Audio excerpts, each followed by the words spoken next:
about the netizenship and etiquette in online communities. So what is netizenship? So the netizenship describes a person actively involved in online communities or the internet in general. So the term netizenship came from the word netizen. So the netizen is a combination of words of internet and citizen. So it is citizens of the internet. So what comes up in your mind when you hear the word netizen? So for me, when you hear the word netizen, it is the abbreviation of the internet citizen, where the netizens are users of the internet and they interact with each other through the use of internet. Next is the Netiquette. So the Netiquette is a short term for the internet etiquette. So just like the etiquette is a code of polite behavior on the internet. This includes several aspects of the internet like the email, the social media, the online chat, the web forums, the website comments, the multiplayer gaming, and the other types of online communication. Here in our country, the Philippines is known as the social media capital of the world because it has need to stress social media education and etiquette among online users. The social media can attain many things in terms of the social good. So, how can social media used to affect positive change? So we have understood our roles and responsibilities as a global digital citizen. So our membership in the virtual community requires that we behave and appropriate and act responsibility.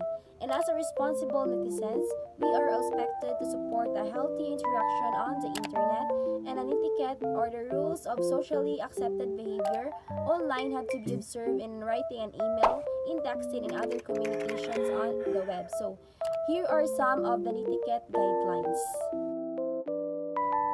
First, Netiquette guideline is protect your reputation. So in a real or virtual world, you are the same person. So do only what is appropriate and share information that does not harm you as a person. The next thing is respect others. So respect begets respect. So treat everyone with respect even if you have not seen him or her in a person, and be judicious about what you say on your own others' pages. So respect means that you accept somebody for who they are, even and when they're different on you or you don't agree with them. So respect in relationship builds feelings of trust, safety, and well-being. So respect doesn't have to come naturally. It is something you learn. Next thing is express yourself and use emotions. So communication online is difficult because emotions are more evident during communication. So miscommunication usually takes place because your facial expression and your body language cannot be seen and the tone of your voice cannot be heard. So you must use emoticons to readily available to show your emotions to the other people. So the next thing is to remember your intellectual property. So the ideas online are products of intelligence of the others. So if you need to cite them, you must acknowledge them or acknowledge their works. The next Netiquette guideline is check spelling, grammar, and punctuation. So since your face cannot be seen online, you will be judged according to your post. So good writing means the good manners. So we do not want what others people's time reading our post which is incomprehensible. So you need to have your grammar correct and your punctuation also, and even the spelling of the words you type on the internet. The next Netiquette guideline is the pause before you post. It is very common in our social media nowadays because many people just directly post whatever they want. So you need to think before you click. So take note that whatever you post became permanent. Therefore, think twice or thrice before you click send. Because all the people in the social media platforms can see what you post online. The next guideline is very common. So do not share your personal information. So it is important to do do not share your personal information online because it's very dangerous. So sharing your personal info online is just like wearing your shirt with your name in it, with your age, and with the name of your parents, and etc. So you do not want to reveal all of this to the many people. So besides, providing all of this publicity will make you prone to the identity thief.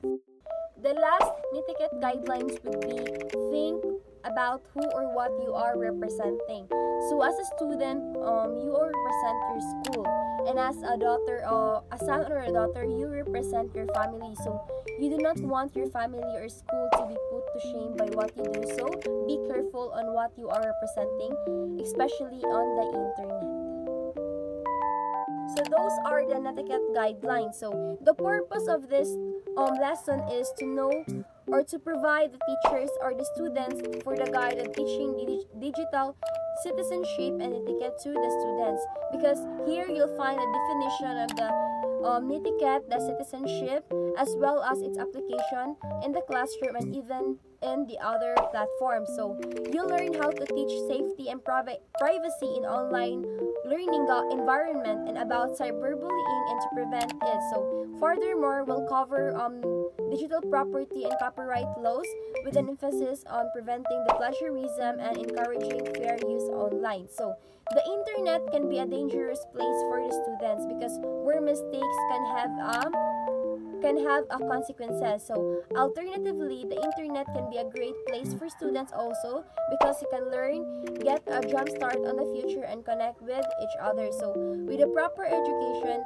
on the issues placed for the students, it can be a cover in this guide. So students can learn about the internet safety and be better prepared to reap its benefits while steering clear of the potential of the pitfall. So as a teacher, you know that an interactive dialogue with students is essential to the education because students can learn, they are engaged, and they think critically about that material. So to teach the kids, to teach the students about the digital citizenship or the netiquette of the internet, so you must spark their interest and engage them in the dialogue. So fortunately, the students or the kids are usually intrigued by the internet, so educating a child on digital citizenship or in the digital world is a matter of relating the interest that they are already have with your knowledge on this important subject.